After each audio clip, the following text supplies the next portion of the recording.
Hi guys, and welcome to the Shrewsbury Biscuit podcast with me, Alex Whiteley, and I've got a really cool show lined up for you. Today we're going to be speaking to world-renowned comedian Beaton. She is going to be performing at Shrewsbury International Comedy Festival. Can't be at the festival this year, got work commitments, but I said to Nev, if you get me an interview with one of the acts, we will push it forward, we'll get it out, and we'll promote this festival. Sounds amazing. I mean, go to the website Shrewsbury International Comedy Festival, or SICK.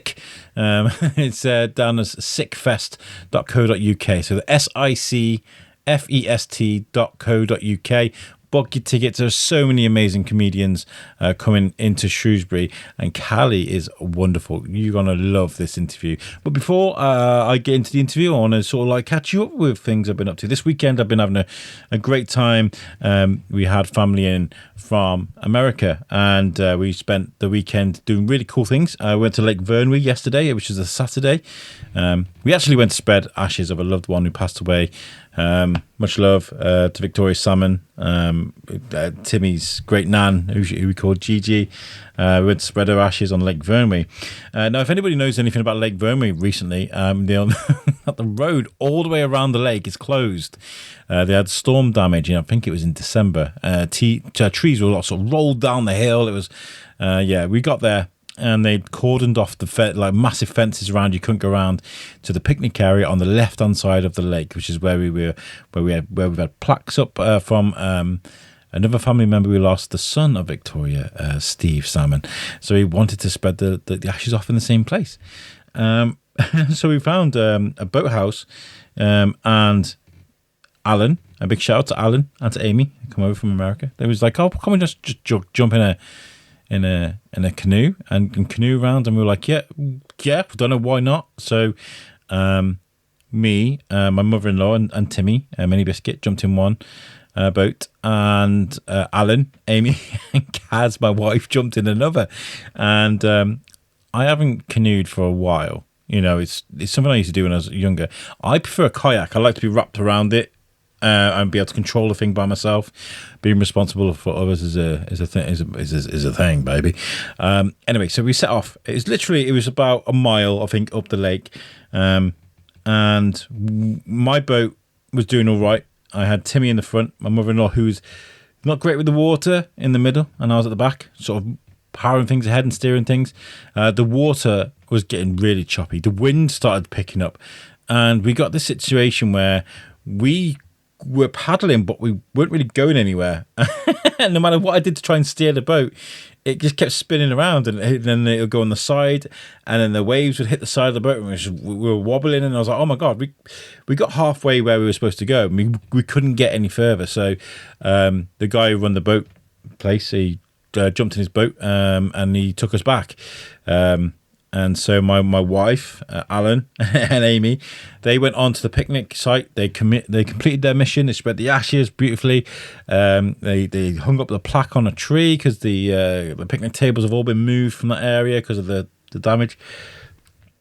And then on their way back, their boat capsized. All the phones and everything was absolutely fine. My wife got rescued on the same boat I came back in. The boat got uncapsized, and Alan and Amy managed to sort of paddle the way back, no problem. But I felt really bad. I felt really bad for coming back and not being able to complete our mission and get there. But do you know what? In hindsight, I think we made the right decision. So yeah, Lake Vyrnwy was a bittersweet, fun adventure. So that was that. We went for some food. And then today I've just got back we did an amazing trip on the Sabrina. The Sabrina's always great to show people when they come out of town. Thank you to Sophie from the Sabrina for helping us with that. And then we went to go to find some food, and they fancied Italian. So we went to Osteria, of course, up on Mardle.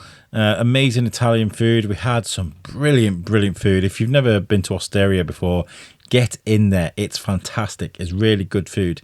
My wife had, she's doing really well. She's on a diet. She's looking after herself. And she had the pork belly with a savoury ice cream. I was like, savoury ice cream.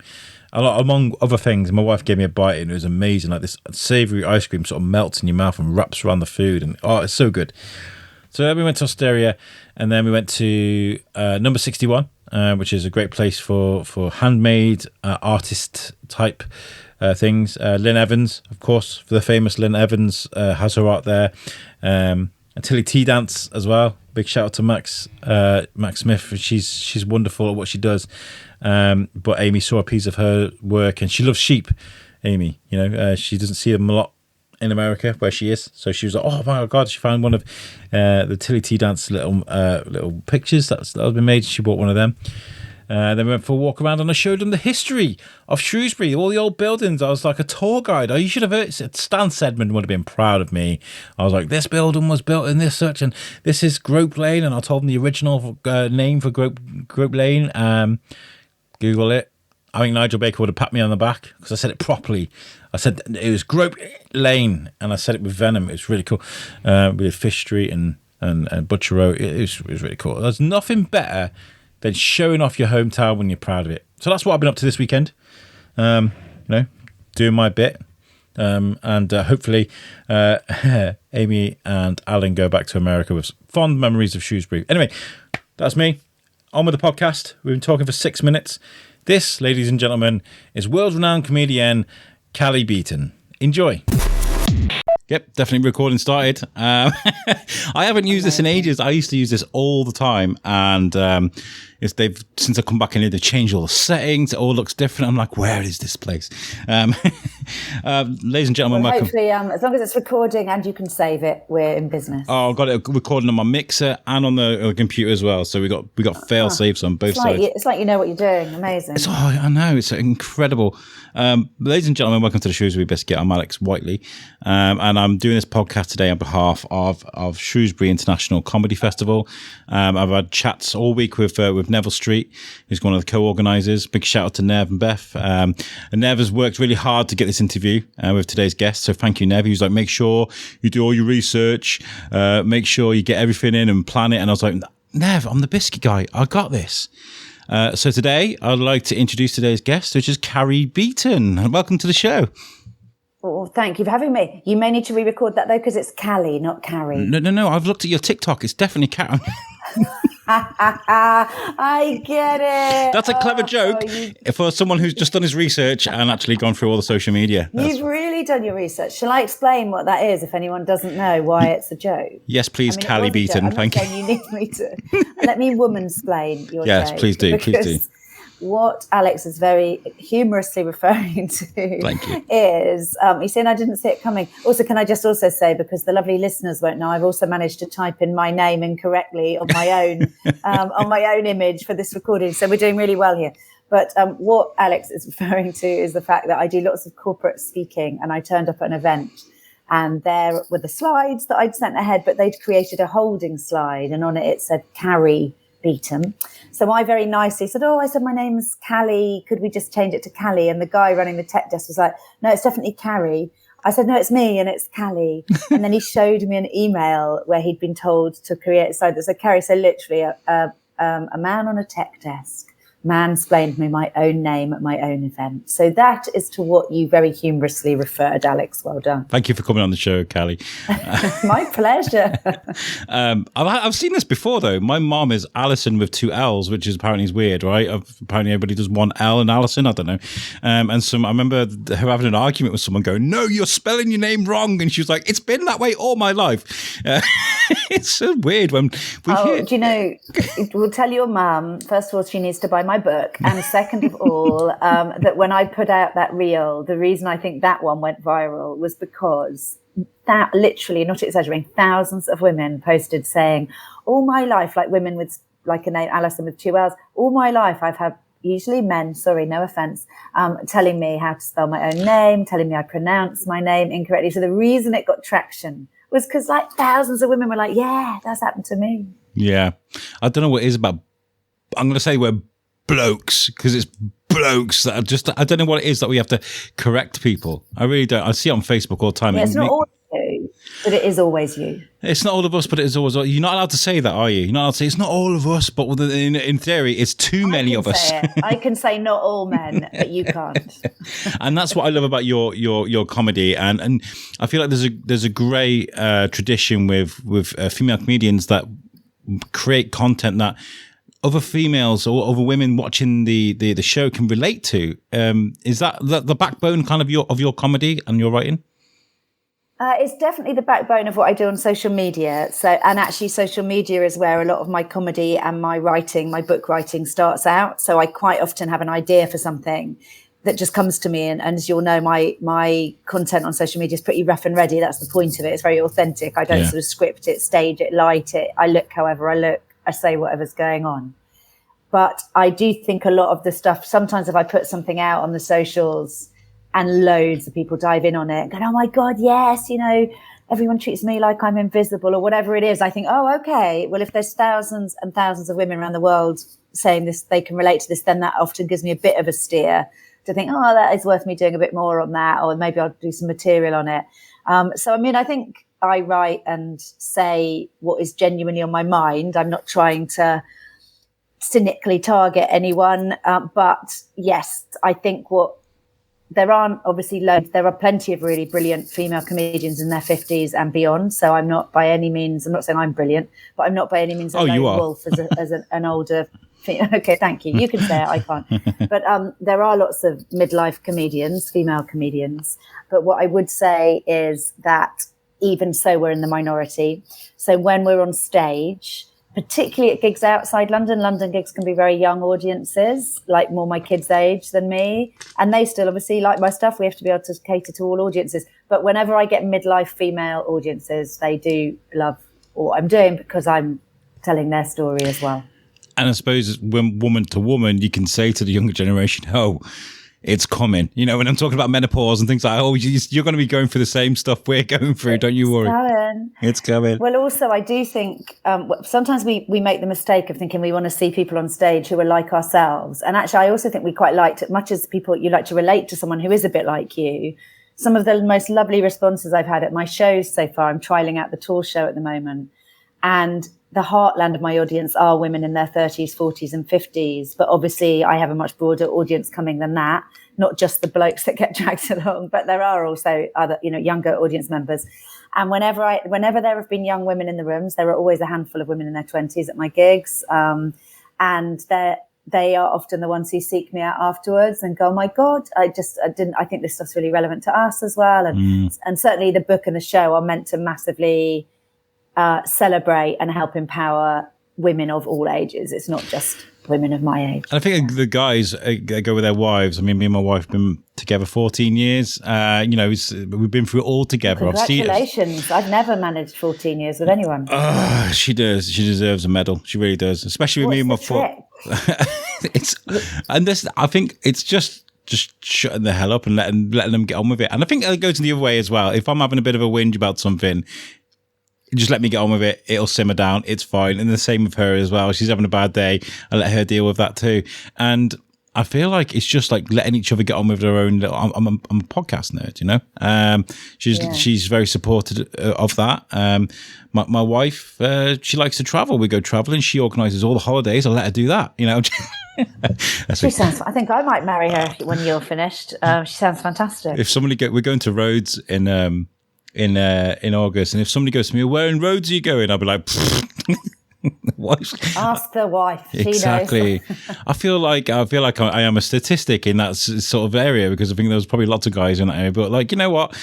She's amazing for that. I really do think she's great. But when I talk about, can't host a podcast, so she's not perfect. So my wife is Colombian. She's got a bit of an accent and she's very conscious about it. So I keep trying to get her to go on the podcast. I wanted to start off doing something really generic and geeky and be like, let's just watch the Tarantino films and then talk about them afterwards. And she was like, no.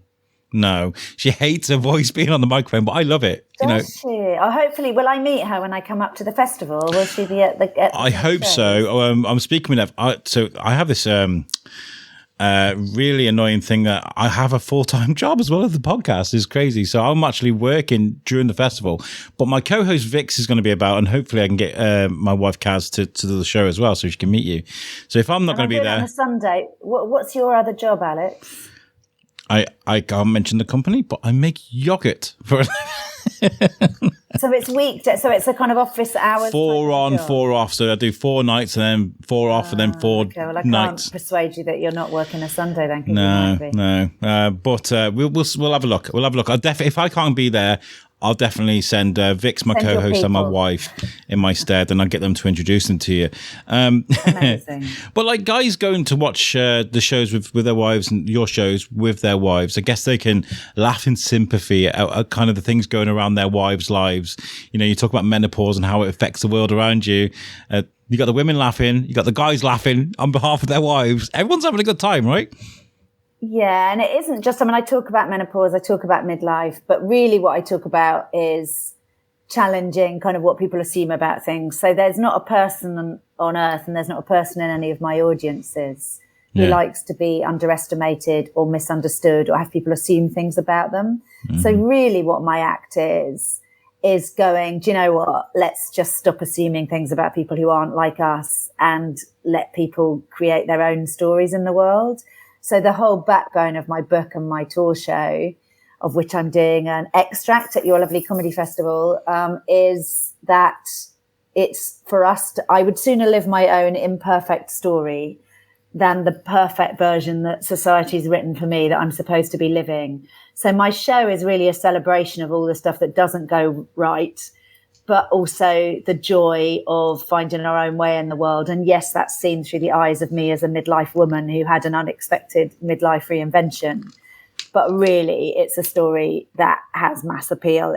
Everybody can take something relatable out of what I'm saying. Yeah, I think we need that more than anything in the world right now. And there's so much... We do, more than ever and more than anything. Yeah, there's so much apathy in the world right now that I feel like sometimes we need to stop and just look around us and realize that we're all just as good and as bad as each other. You know, we all do these silly things in life. You know, that's what. But the Shrewsbury Biscuit for me has got to be organic. I keep all the mistakes in. Every time I say something really stupid, like I keep that in because I feel like that's my way of relating to people. I'm not some Instagram perfect scenario. I am me, who I am, and that's really important to me. You know. I think that's why podcasts do so well, isn't it? It's such a nice sort of, I was going to say art form, look at me getting all up myself, but I think it is a really nice thing because it's meant to not be glossy. And having spent all my life until I became a comedian working in telly and very glossy Hollywood studios, creating beautiful curated content, everything has to be perfect by the time it leaves the edit. And I think there's something really joyous about podcasts, which I don't know about you, but if they're overly edited, I switch off. I want to hear the messy ones. Yeah. And my own podcast, like you, I very rarely would ask my producer to cut something. It would only really be if somebody had said something they wished wasn't in it. And I'll go, no, we'll cut it, of course, if you didn't want that included. Sure. But if I'm listening back, even if I'm like, oh my God, why did I say that? I wouldn't cut it. And the same with the shows, you know, live shows, we're not able to edit that. What we say is out there and that's it, you know? So I fully agree. And also, you know, nobody wants to go to a comedy show and come away feeling worse about themselves because the person on stage was so sorted. That's depressing. Yeah. You want to go along to have a laugh and go, oh, good, I'm glad everything's a mess because it is for me too. That's really my vibe, I would say. A stand-up show by spreadsheet. Joke number one. Exactly. Although I have seen people do that. That's not sadly. But you won't see that. No spreadsheets at my shows, I promise. Sponsored by Excel. Exactly. And podcasts are the perfect tool for comedians, I feel anyway. A lot of my podcasts that I listen to Rick Glassman's podcast. I listen to Bad Friends with Andrew Santino. And Bobby Lee. Kevin Smith is where I came up with podcasts, the dick and fart jokes with Jay and Silent Bob, but that was kind of like my start in life, you know. I feel like it kind of accommodates what you do. Your podcast, Namaste Motherfckers, which is awesome, by the way. I've just been listening to it. It's really cool. Oh, good. I'm glad you liked it. There's a big range of guests. I don't think anyone could look at my list of guests and say there's nothing for me because it's everyone from Miriam Margolyes to Grayson Perry to Paloma Faith to authors you won't have heard of whose books I love and neuroscientists. So it's whatever I'm interested in that week, really. I only want people on my podcast who I'm genuinely really interested in, because as you know, it actually does take a lot of research to get someone on a podcast, and it takes effort. And I don't really want to spend that time listening to someone reading their stuff, thinking about them, unless I am interested in them. So the only thing my guests have in common is that I'm genuinely very interested in every single person I have on. Yeah. And do you feel like it helps with your audience understand you as a person, which may bring them to shows to come and meet you and see you? And I feel like with the comedy world and with podcasting, it's kind of this really nice circle. I was going to say a vicious circle. It's not. It's a really nice thing where you make podcasts, you make friends online that want to listen to your podcast all the time. You then go on tour, which then they will come out and see you and then get photos, and then maybe put it in a group maybe you've had of your podcast on social. It's all about being part of a community, isn't it? It's definitely about community. It's really interesting for me now, having had the podcast for years with the title Namaste Motherfckers. And then the second thing that came about with that same name was the book. And yes. And what's really interesting, and this won't surprise anyone listening, is it's definitely social media that is the key to everything. So social media is what I would not have got a book deal. Doesn't matter how many times I've done QI, how many times I've done live at the Apollo. What got me a book deal was having an Instagram community and a decent following. That's what a publisher was looking at. Like, yeah, you'll be able to sell the book. People want to read your book. So social media is the gatekeeper, and for me. And then the publishers, I wasn't going to call my book, I'll say it one more time for you to bleep it, Namaste Motherfckers. I was going to call it something else completely. And the publisher, I'd written a really long book proposal and spent years working my way up to being ready to write a book. And the first thing the publishers I've ended up going with, and I'm very pleased I've gone with them, they're brilliant. The first thing they said was, we want you to call it the same title as your podcast. It's a really, really good title and it's known already. And that's what you need to call your book. And I was like, I don't think so. It took a bit of persuading. I now totally get it. And it now really suits the book. And then obviously I was also told, well, if you're going to do a tour, and it's also, I'm going to be selling the book at the tour shows, I was told you absolutely everything needs the same name. So suddenly I've got this Namaste Motherfckers brand, which is not what I was thinking. And I'm not, even though I've worked in media my entire life until I became a comic. So I'm aware, I've worked on South Park, SpongeBob, MTV, big global brands. Really? I know what it is to build one. Yeah, that's my background. But I wasn't really thinking in that way when it came to this. But yes, here I am with my very own living, breathing brand. That's really cool, though. Where does it come from? And merchandise. Namaste. The merchandise. Make sure you buy the merchandise, guys. Make sure you buy the merch. Where does the name Namaste where does that ethos come from for you? Where does that light bulb moment originate from? Well, the ethos just comes from the fact that it sort of sums me and probably lots of people up, and I talk about this in the show, which is on the one hand, I'm very probably quite typical of a woman my age. I'm into my herbal teas, my listening to self-improvement podcasts, going to Pilates, my body's a temple. I do lots of well-being stuff. So I'm really into well-being balance, treating myself, my body and my spirit well. But on the other hand, life's an absolute mess. I'm raging, things go wrong. So those two things, those two words probably sum up what I think. So on the one hand, and the book genuinely has takeouts. Every chapter has genuinely, because I used to work as a coach for many, 2 decades, nearly 3. So I've got tons and tons of things that actually work, tips and tricks and takeouts. So each chapter has also they're done tongue-in-cheek and in a funny way, but they have proper takeouts.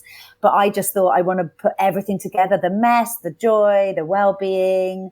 What can I do about it? But the actual title came about, I was chatting to a mate, and he and I had been doing some pilots of a podcast during the lockdown. And we were piloting them with a really famous TV show. We were going to be the tag-on podcast. But because it was a TV show spin-off, they were treating it like a TV show. Like our pilot process took so long, and they were sending it.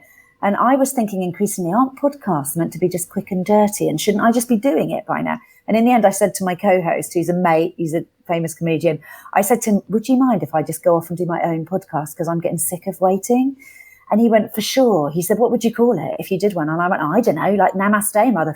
And he went, that's it, that's your title. And it just came out of a stupid conversation. I didn't think about it. But as soon as I said it, I was like, oh yeah, that's what I'm calling it. So it just got born out of frustration with a slow creative process and a chat with a funny mate, and that was the title. I love it because subjectively I took out of it like, I don't know, bursting into a really chaotic scenario and just shouting "Namaste, motherfuckers!" Like, do you know what I mean? Like, really chaotically trying to calm people down. That's kind of what I took from it. I guess that's the beauty of something like that, is that everybody can react to it in their own beautiful little way. Do you know what I mean? Yeah, that's meant to be. And the show, I'm very keen to say, and again, I'm doing, as you know, I'm coming to the International Comedy Festival. Sure. And then I'm doing my show in November at the theatre in Shrewsbury as well. So that'll be a full show. So I'm coming on the, let me get the right date. I think it's the 7th of November. I'm coming there. So let me just see if it is. I've got it in front of me. Anyway, I'll get this up in a second and let you know. But, or we'll have to drop it in because I'm being so incompetent. I'll drop the link for the tickets so people can buy tickets. Yeah, that'd be brilliant. And I can, it's Thursday, the 6th of November. I'm at the Theatre 7, is it? Yes, Theatre 7. Yes, that's when I'm coming. And so people will see a different side of it, because what I'm doing at the festival is a sort of trial run, and then they'll get the full 2-part show at the theatre in November. So, and I love your town. I wanted to come back and do it there. Nice. And one of the things I do, which I may or may not do at the festival, I probably will, is I get people I have an audience participation bit where I explain the genesis of the book and the show and the name. And then I say, right, I'm going to give you a list of things, and you need to shout out Namaste if you think we should be chill about this thing I've read out. And you need to shout out motherfucker if you're angry about it. And I read out everything from people who can't cue properly to things that would really annoy people. And the whole audience is screaming, Namaste, motherfucker. Sorry, there's a lot of beeps in this episode. And it's a really fun bit. And I do a sort of referendum. I say, we'll do a referendum, because when do they ever go wrong? And I then get to decide, is the audience furious or are they going to let it go? And people love screaming those words in a show. I mean, what a cathartic experience. Anybody listening to this now, if you're having a bad day and you've got, maybe you've had a bad week and you're feeling a bit tense, go up Horton Hill, go up the Wrekin, wherever you want to go, stand on the edge of a hill and just shout, Namaste, motherfucker. Don't care about anybody around you. Don't worry about that. Just get it out your system, and I reckon you'll feel a million times better. A million times. Especially, easy. And if you're doing it in a bit of merchandise, like if you'd gone onto my website and you were wearing like a baseball cap that said that on it, or a t-shirt, imagine how good you'd feel then. You'd be branded, you'd be screaming out into the ether, and I tell you, people do, when I wear the baseball cap, I have it in my show for a specific reason, but whenever I'm out walking the dog or whatever with that on my baseball cap, it's really funny. You get, it's a massive conversation starter. I get people going, oh, are you a yoga instructor? Are you this? And actually someone has sent me, a dog clothing company has sent me a whole load of stuff, which I haven't put online yet, but I will. And they've done Jeff, my lovely dog Jeff, who's more famous than me. They've done him a range of coats, but one of them says Namaste Motherfckers in the colours of the book and the tour. So I'll be taking a sausage dog who is branded as such on walks when it gets colder, and no doubt that will be a conversation starter too. Do you like that though? Do you like it when people come up to you and have those conversations in the street, like, oh, I saw you on a thing, I follow you on I love Jeff. Like, do you like those conversations? What I love is just conversations with strangers. So I have no desire to be a sort of household name and people know who I am. Although everybody who ever comes up to me usually is from Instagram. Just lovely. My community on Instagram, I swear to God, there are just 250,000 lovely people on Instagram at a minimum, because I know all the ones that follow me are delightful when I meet them at shows or meet them on a dog walk. So I absolutely wholeheartedly love my community of women and men who follow me, and those who do not identify as male or female who follow me too. So it's a big range but at Heartland is women who follow me. But I do always find it really funny. I love a serendipitous conversation with whoever it is, ordering a coffee or whatever. I love those chats you have when no one has a clue who each other are. I think they're lovely chats. And it also makes me really laugh when Jeff gets recognised and I don't, which happens so often. And someone will be like, oh my God, is that Jeff? And I'll be like, it is. And they don't look at me, they don't speak to me. They're just like, oh my God, Jeff. Let me see the baby. Exactly. I'm all right, don't mind me. So Jeff is definitely the gateway drug to Cali, that's for sure. I know my priority in this, and I am not in first position celebrity-wise. The dog is high in standing. I love that. Oh, he's definitely a very popular dog. I love that. What did you do for South Park? I interviewed Brian Graydon a few years ago. He's a really nice guy. Oh, well, I worked with Brian Graydon a lot. Yeah, so I used to work. I used to work in television for years. So I was and this is kind of at the heart of the book, really, and the tour. Is this really weird reinvention I had. So I worked in television my entire career from when I was 21, and I ended up selling a production company to ITV when I was just turned 30. So I found myself on the board of ITV suddenly, and I was the youngest and only female member of the board, and it was a really odd, difficult experience actually. And then began years and years sitting in boardrooms, and I ended up on the board of Viacom CBS, who own, among other things, Comedy Central. And so I worked on the global rollout of things like SpongeBob and South Park. So it's me and my team you have to thank for the fact that they're to be seen anywhere outside of Comedy Central in the States. So that was all done through me and my lot. Wonderful. And then it was also through those days doing those kind of jobs that I would meet celebrities. Obviously, sometimes my job wasn't a sexy job. It was just I was a kind of TV executive. But I did meet cool people doing it. And we used to bring kind of A-listers who fronted our shows to trade events around the world where, you know, for drunk and jaded TV executives to invest in our shows. And it was through those events, and I would be the person hosting the event. So I would do what was effectively warm up before the person that everyone wanted to see would come on. And so I met some kind of cool people in comedy doing that. And it was Joan Rivers, the late, great Joan Rivers, who I worked with several times. She was the one who said to me, you should do stand-up. I think what you're doing for me, I've worked with you several times now, is stand-up. And I said to her, well, I'm 45, as I then was. I'm a single parent of 2 kids. One of my kids has special needs and I have a boardroom day job. That's too late for me. And she looked at me and she said, I'm 81, Callie. You're in the thick of it. So it was an 81-year-old feminist icon telling me, do it, that got me doing it. So if it wasn't for my work in telly, I'd never have become a comedian. So I got into it very late. I didn't do my first gig immediately, and I didn't give up my day job till I was nearly 50.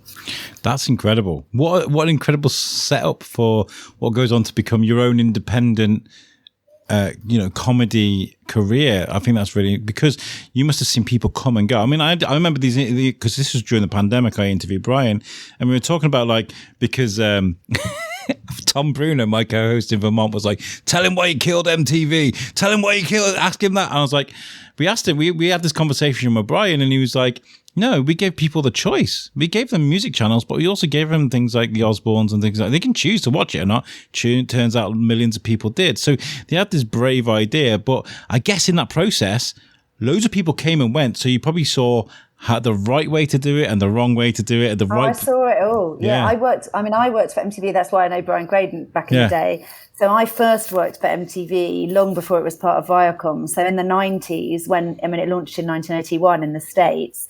So when it was pretty young, certainly over here, it was very young. I worked for for MTV Europe when it was very new over here.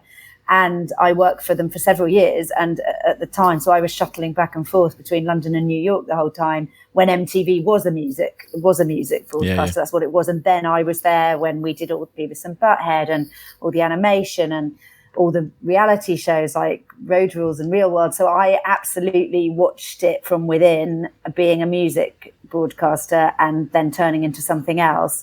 And actually what it really was that MTV's music video inventory, it was just a music video jukebox when it launched in the early 80s. The problem with that was when they launched, that was the only place you could see music videos. And then suddenly you could see them everywhere because of Napster, YouTube, MySpace. Sure. So actually MTV had to reinvent because it couldn't monetize content that was available for free. It would have died a long time ago, wouldn't it? Yeah. It would have died, yeah. But I still find it really interesting that MTV, my kids are in their 20s, and MTV is still a brand with cachet. If you see that logo, it's cool. But actually now if you look at it in terms of a broadcast channel, it doesn't stand for music anymore. So they took the music out of MTV and kept it going, which I do think is a masterstroke of how to keep, that's how powerful. It was like kind of Coca-Cola, MTV. There were a couple of the big ones. But yeah, I worked for them when I was in my 20s. And it was a complete dream job. You're working for MTV, you're in your 20s, you're flying around the world, meeting cool people. It was a good time. Amazing. And then when it comes to curating your comedy for the first time, stepping out on that stage with your own product, what was that like for you? Was it a case of like we had to get it right? And Kevin Hart talks about how he does like trial shows where he listens to the volume of the audience of different jokes and things. Is that kind of how you create your own hour of comedy? That's how you have to do it. Yeah. And actually, he was someone else I worked with several times, so I got to know him well. I got to know Amy Schumer, Amy Poehler, all the Amys. And so I would work with all these people, but as a TV executive. And I think certainly when we would have dinners and drinks and social stuff, I guess I was chatting to them in a much more, I was just fascinated by what they did. So I suppose I was very lucky that I had long, intense, lovely conversations with people who were at the top of their game, even though at the time they wouldn't have been seeing me as an aspiring comedian, and nor was I seeing myself as such. And you're like, but I did work with people. Yeah, exactly. But I now look back and think maybe being in the orbit of those people and watching them rise and noticing how they did it, I probably, people like Stephen Colbert, a lot probably sunk in. But I definitely, when you start out, obviously you're really bad at it. I mean, it's very rare a stand-up can be good at the beginning because you have to put in hundreds of hours to become passable. So even though I had all the theory and I'd worked on scripts and I understood what made things funny on television, certainly, it didn't mean I had some God-given capacity, as anyone who knew me when I started gigging would testify. I mean, I had good stagecraft. I was good at holding a microphone and being quite slick because I'd been very used to doing lots on stage for many years in big rooms. So I wasn't particularly scared to be in front of people with a microphone, which some people understandably are. But I don't think I was very good at it. And now I've been going for 10 years now, since 10 years since my first gig. And now I'm at a point where even now I've worked really, really hard at my material, but I'm braver now. So I sort of know I could do a show where I'm trying some stuff. I joke in my shows that you might see stuff making its debut and its farewell performance when I'm working up a new show. But I'm confident enough to know that if the audience trust me, I've got them in with some decent material, I can really try stuff out and they're not going to hate me. I'm not worried about being hated or people getting their money back. I'll give them a good time, even if it's at the trial and error stage. And actually, I think audiences like the trial and error stage. I like it. We've seen Greg Davis, Jason Manford. We've seen Michael McIntyre roll through Shrewsbury. They all do that's what they do. They go on I wouldn't say Theatre 7's a small club by any way of imagination. It's got a nice big theatre. But like they do come to these towns to try and do like the warm-up gigs or, to try out different bits of... and Greg Davis and for me, they're the big gigs. The Theatre 7's the big gigs. I'm not seeing you guys as the trial and error. This is the big stuff. I bring my best to you guys. Well, bless you. In November, 6th of November, you're getting the best I have to offer. Well, Greg Davis is from Wem, just around the corner. And, so I'm just saying... You should come and try exactly, right. Yeah. If you know Greg, tell him to come on the Shrewsbury Biscuit because I've been trying to get him for about 4 or 5 years. Okay. He's quite elusive, to be fair. I've not had him on my podcast yet, you'll have noticed. So when I get him on mine, I'll pass him over to you. Yeah, absolutely. TikTok is a great tool, isn't it? And we talk about social media, you talked about it earlier. I mean, seen the monolithic rise of people like Matt Rife, and Paul Davis as well. This amazing stuff that they do. Does that work organically for you? Whether you're working on, you say you work on, social media with content, and then you can also use snippets of your shows and things. Does that work really easy for you? Yeah, I mean, for me, I started off making a concerted effort on TikTok and all the social media platforms with my clipped up comedy. And because I used to do a lot of emceeing, I had tons of fresh materials. I'd be doing sort of spontaneous things with audiences that were funny. So I wasn't burning through all my gold. I was able to release things. And then I just started doing a few pieces to camera where I'd be out walking and something would happen and I would just create, just literally film it and put it up. And they were the ones that started going viral. A couple of my stand-up clips have gone viral, but it's a very, very crowded sea of stand-ups. And I was like, oh, is that what people want? And then I just started just putting out loads of whenever something struck me. And to this day, if something happens, which it does invariably on a dog walk, at a gig, in a shop, at a corporate event, whatever, like everyone, things happen every day that are funny. And the difference between me and everyone else is that I will put something out that is, that says what's happened. And usually because it's something that's really happened in Tesco's or whatever, people will respond to it well, and they'll take so my stuff on, and I don't put exactly the same content out on all platforms, but my video content is the same on all platforms, and it's always me talking to the camera that does better than my stand-up or my podcast. That's what people seem to want, or the dog. The dog does very well on all platforms. I bet. If ever I need a little boost on the algorithm, I'm like, let's get Jeff to do something today. I said Paul Davis, but I meant Paul Smith. Completely. Paul Smith. That's all right. Yeah, he's coming to the festival. I shouldn't get his name wrong, really, should I? He's doing great stuff. No, let's say it. Well, you can edit it. Absolutely not. This is what I'm talking about. It has to stay in the way it is. We're not going to edit it. We're going to keep it. So, sorry, Paul. Not that he's going to listen to the podcast. Maybe, I don't know. It's a thing. When was the moment then? We go back to sort of you creating your own comedy and you go from that transition. When was the moment that you realised that you've done it? I am a comedian. That's me. What is that? Do you remember that? I gave up. Yeah, I do. I remember sort of starting to get a sense that I was getting better at it. I was, and I sort of, I'm doing myself down. I wasn't atrocious at the beginning. I was doing all right in all the new act competitions, but I wasn't a gifted comic. I was just sort of like pedaling along like lots of people do, working really hard to get better. And I think it was really when I got my first bits of radio and telly quite early. I was lucky that I got scouted for the Museum of Curiosity on Radio 4. Ooh. When I was fairly new. That they saw me do an Edinburgh show or part of an Edinburgh show. And then they're the same people who do QI. So because I did well on that radio show, then they booked me for QI. And then I remember, and then I was starting to get more telly, and I was starting to think, it's going to be really weird working for a TV station if I'm also on telly. And they were being cool about it, but I just thought this is just becoming weird. And also I was getting more excited by the possibilities of my new life. And I was also starting to do all these funny TED Talk type things that I do all around the world. And they do pay well. Comedy does not pay well, but corporate work does.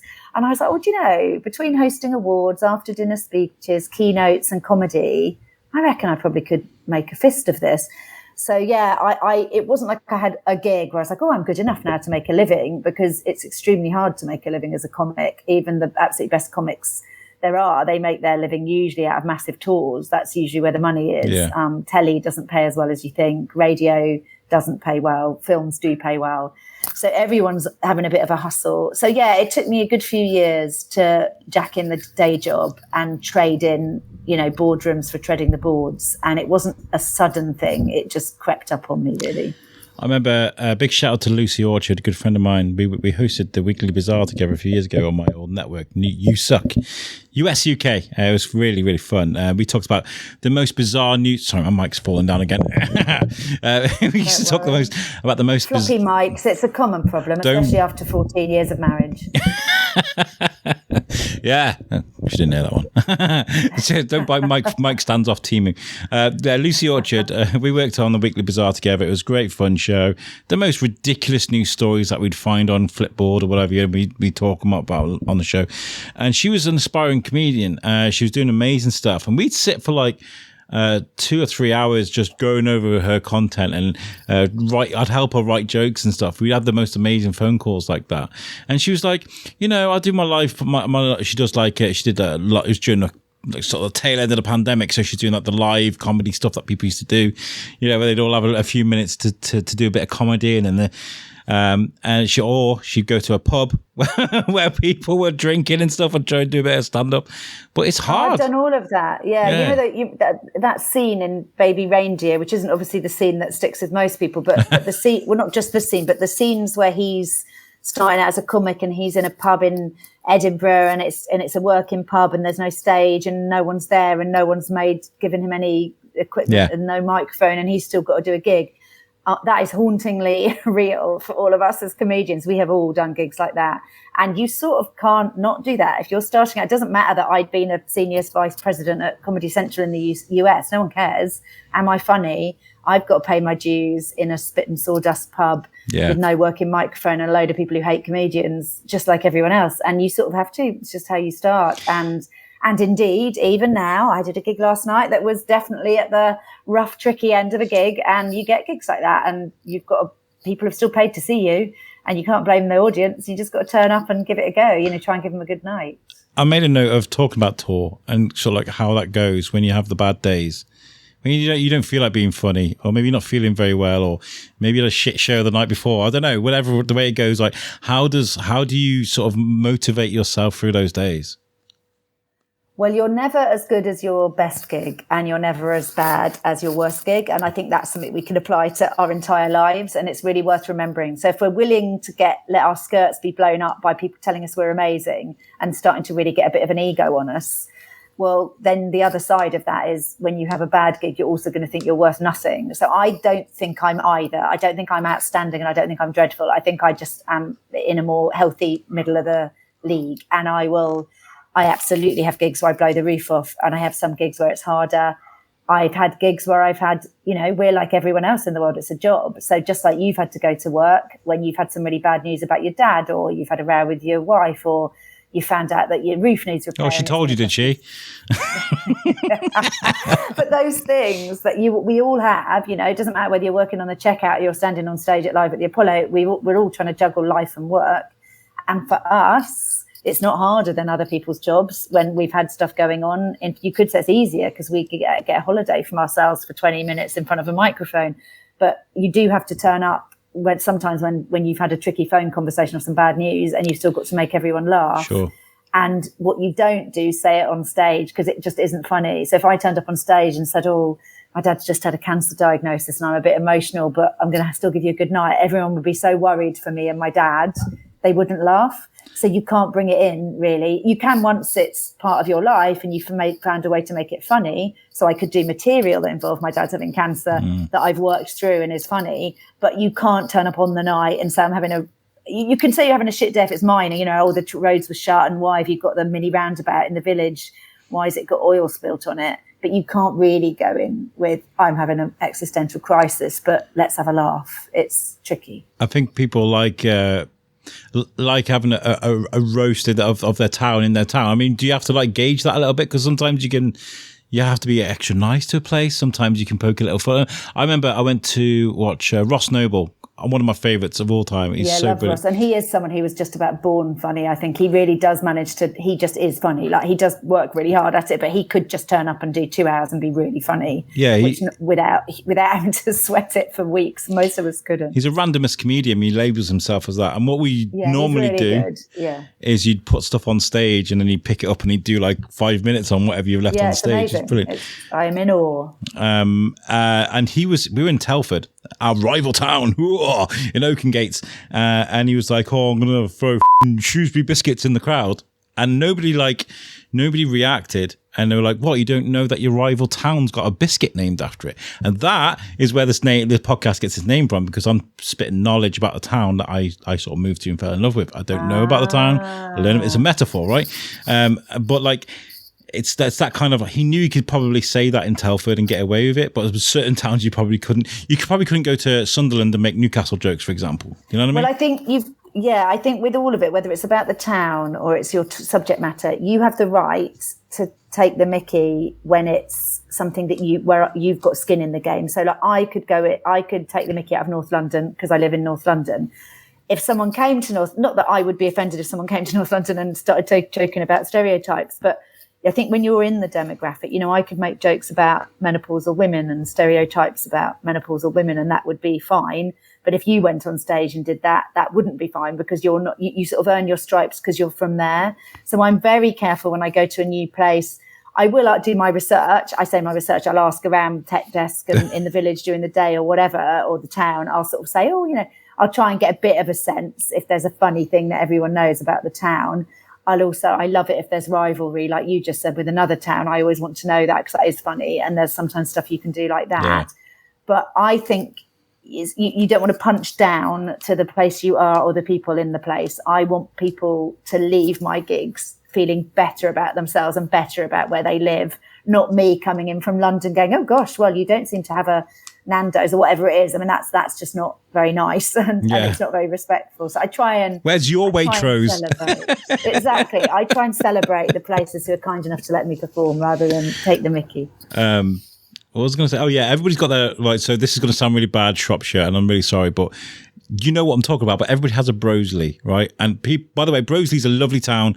go and visit Broseley, but Broseley has this thing. Oh, everybody's born with 6 fingers on one hand. You know, everybody has that version of a town, right? And I love Broseley, by the way.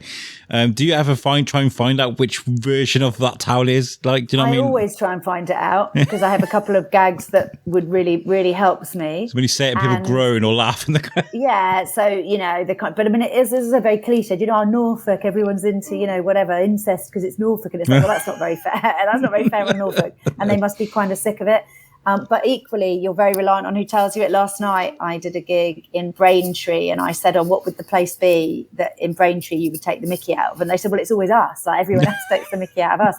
I said, "But if I was to sort of try and do a gag where I want to make a joke about someone you look down on," and they went, "Oh, Whittam, say Whittam, that'll be really funny." And it's a kind of in joke with Braintree. I was like, "Okay, great." So I said Whittam as the punchline for this joke, and they didn't go for it. And I think it's because I'd have been better to say Basildon or something I would know. They must know that I would not know Whittam, and I'm not part of that in thing. So they know I'm saying something that isn't authentic to me.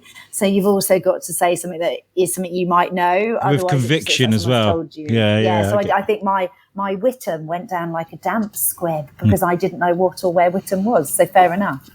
I love that you mentioned Ross Noble being naturally funny as well, because I think that's like when we talk about comedians, and I've talked about the good days and the bad days, you kind of almost expect. I think people expect comedians to be funny like all the time. Do you know what I mean? Like, I think Ricky Gervais talks about this quite a bit, where it's like, no, there are some days where I feel like shit. Do you know what I mean? Some days I don't feel like doing comedy, and then maybe that gets the best out of you. Maybe that makes you a little bit more dry. I don't know. But like, when it comes to your stuff, which I've been all morning looking at all your stuff, you probably see me following you on TikTok and all sorts, right? It's been funny.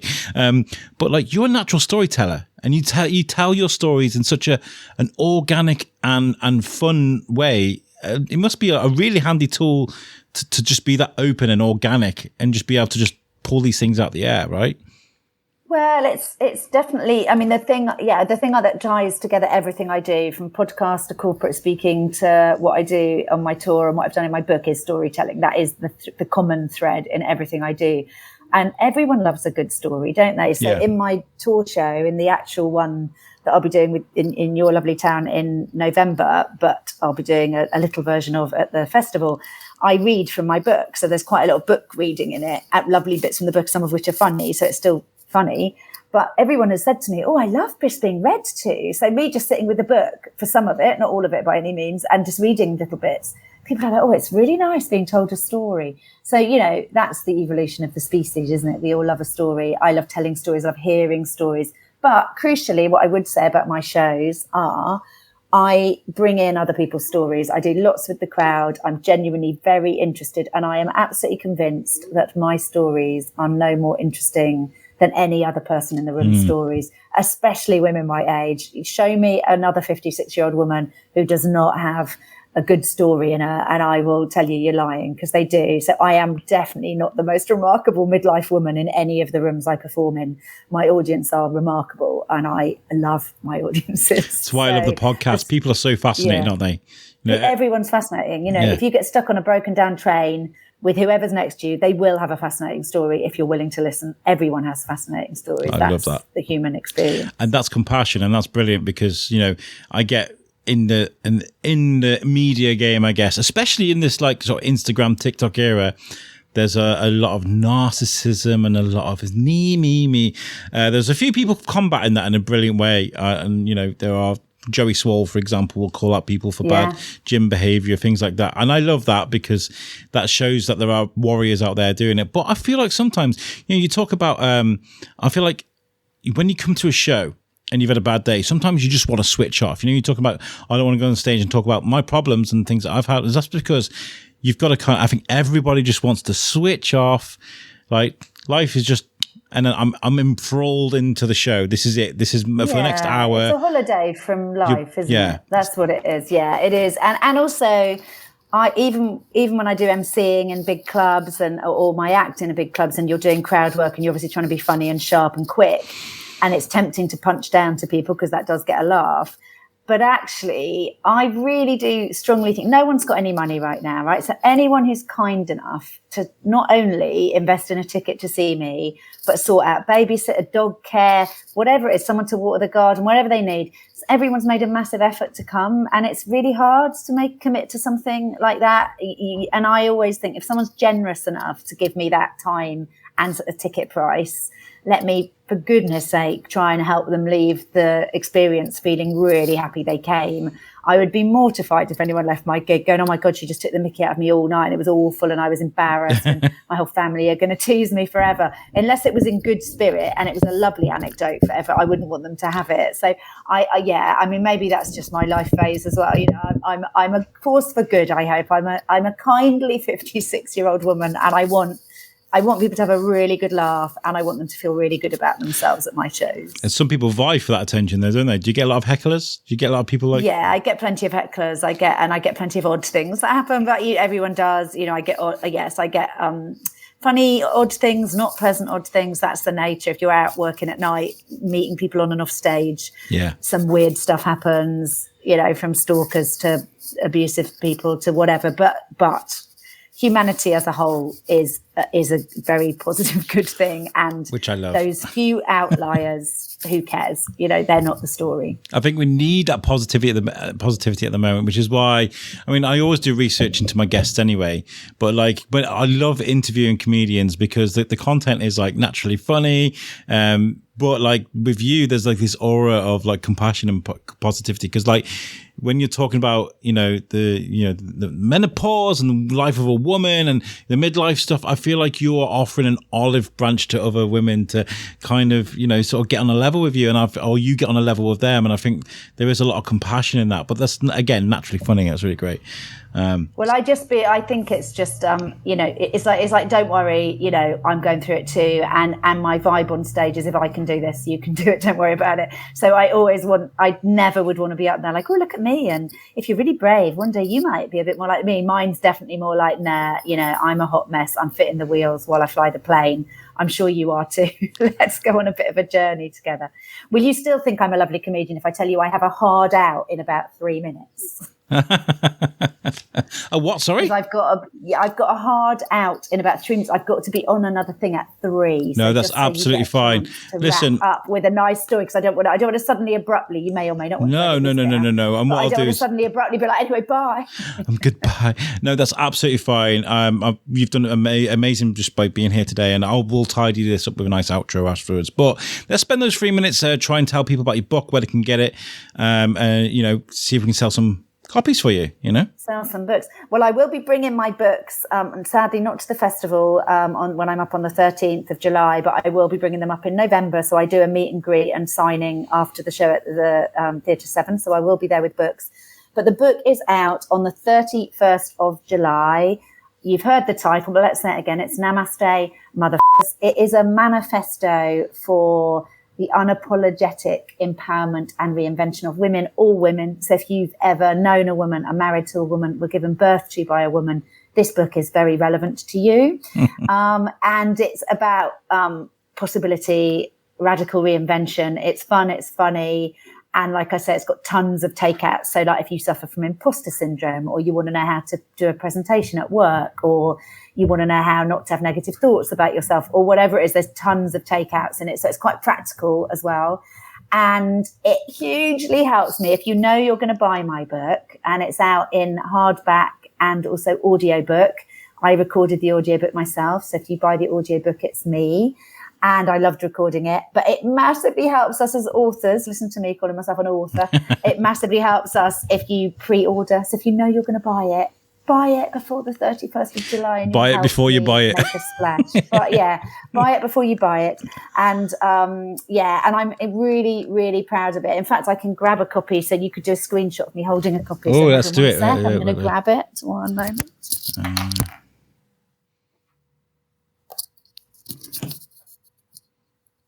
Yeah, so on Monday, I was lucky enough to go to Suffolk, and Clay's the printers, which is a beautiful old-fashioned printers, are the ones doing my book. And this is it, the very first one ever. There we go. There we go. We did a screenshot. So that's it. 300 pages of funny, helpful stuff. And like I say, it really helps me if people buy it in the lead up to it coming out. But every show I do on my tour, I will be doing meet and greets, book signings, book selling. So you'll be able to get my book, and it will be in your local bookshop as well, of course. Fantastic. Well, Callie Beaton, you've been a fantastic guest. Ladies and gentlemen, I will let you know on the outro where you can buy tickets for the July festival. Make sure you get them in if they're not already sold out. But Callie, you've been an amazing guest. Thank you so much for coming on the Shrewsbury Biscuit today. Thanks for having me, Alex. And I look forward to seeing you either in July or in November or both. I'll definitely get tickets for November. Absolutely. I'll make sure that. So tell everyone to come. It's selling well, but we've still got a few left. So tell everyone you know. Just go around the city, the town, telling everyone to come. I'll put links to your website so that people can buy tickets for wherever they want to see you. Exactly. Oh, well, it's such a pleasure, and I'm looking forward to meeting you in the flesh. Thanks for having me, Alex. Thank you very much. Right, so that was Callie Beaton. What an amazing guest. Thank you so much to Nev and Beth from the organisers of the Shrewsbury Comedy Festival, International Comedy Festival, for getting me that interview. To Callie and to everybody behind the scenes that's made that work. It was really, really good. And I feel like that's what those kind of interviews have got to be. They've got to be natural and fun and free. And I did make some notes because I feel like I didn't want to let Nev down, but I barely stuck to him, to be honest. I think I covered most of what's on there, but that's like my natural intuition to find the right questions for the right guests. But yes, thank you, Callie. So Callie is performing at the Comedy Festival on the 13th of July. Make sure you go to the Shrewsbury International Comedy Festival to buy your tickets. Make sure you get them in. And I will leave the link for Callie's website so you can pre-order the book, and you can pre-order your tickets for the 6th of November. For the Gag Reflex Tour, where Callie will be coming back to Shrewsbury. So that's really, really cool. I've loved this. I really have. I genuinely, I've been, I'm sat on my sofa today. Obviously, this is an audio-only podcast, but we did this over StreamYard, did it virtually. And I sat with my foot up on a chair. I had surgery on my toe just yesterday, so I'm kind of hobbling around like an idiot. But I didn't want to let Nev down. I wanted to get this podcast done because I know it's important to him.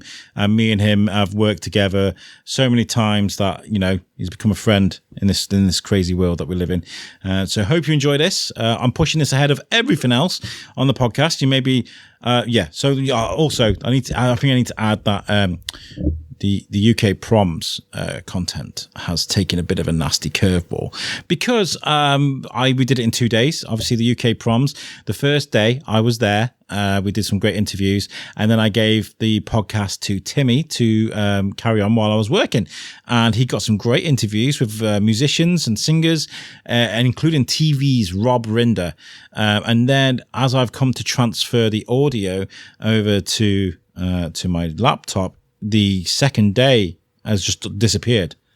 I don't know where it's gone. I can't find it on my laptop. So we're missing half of that. So we might have to abandon that episode. I don't know what to do with it. So I'm going to speak to Peter and see if there's a way we can maybe come to a different show. I don't know how we're going to do it, but I'm very upset because that was Timmy put a lot of hard work into those interviews, and he did a really good job. He interviewed someone from the TV. He had no nerves. He did a great interview and had a great fun doing it. I'll keep looking for those bits of audio.